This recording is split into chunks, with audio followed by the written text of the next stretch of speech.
سر آپ نے ڈفرینٹ قسم کے ہر عدالتوں میں کیسز ہو رہے ہیں، الیکشن کمیشن، ہائی کورٹ،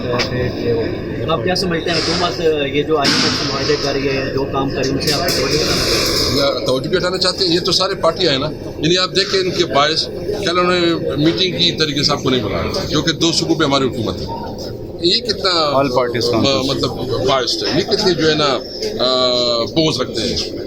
اور مہنگائی کو تو دیکھو، مہنگائی اس وقت کدھر پہنچی ہے، مہنگائی جو ہے نا ایک غریب آدمی جو ہے نا 2 وقت روٹی نہیں کھا سکتی، بجلی کی بل جو ہے نا یہ بالکل ناممکن ہے کہ کوئی بجلی کی بل بھی ادا کرے، اور یہ جو ہے نا ابھی اور اچھا ابھی ہائی ویب کے اوپر سبحان اللہ الحمدللہ ہم نے ہائی ویب کا جو ہے نا کیس کیا، تو تھوڑا آپ ٹی وی چینل والے نکالو نا جو اس وقت یہ تقریر کرتی تھی اور ابھی سبحان اللہ الحمدللہ، یہ میں سمجھتا ہوں، میں وہ لفظ نہیں بولوں گا لیکن میں کہتا ہوں کہ یہ ڈبل سٹینڈرڈ ہے۔ سر آپ جب آئی ایم ایف کا یہ بل منظور ہو رہا تھا اس وقت انہوں نے واک آؤٹ کیا تھا،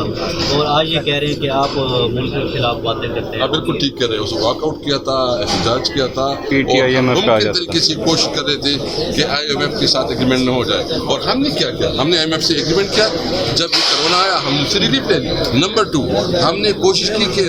یہ غریب عوام کے اوپر بوجھ نہ پڑے، یہ کیا کر رہے ہیں، بجلی کے بل کے اوپر ٹیکس لگا رہے ہیں، تیل کے اوپر جو پوری دنیا میں تیل کی قیمتیں کم ہو رہی ہیں، انہوں نے تیل کی قیمتیں بڑھائی ہیں۔ میں قوم سے اپیل کروں گا کہ ابھی 9 حلقوں بلکہ 12 حلقوں میں الیکشن ہے، اس الیکشن میں پی ڈی ایم کی حکومت کو آپ نے جواب دینا ہے اپنے ووٹ کے ذریعے، ان کو شکست دینے عوام نکلے، اور اس شکست یہ ہوگا کہ انہوں نے جو پالیسیاں بنائی ہیں، انہوں نے جو مہنگائی کی ہے، اس کے خلاف عوام اپنا ووٹ کے ذریعے اس کو شکست دے۔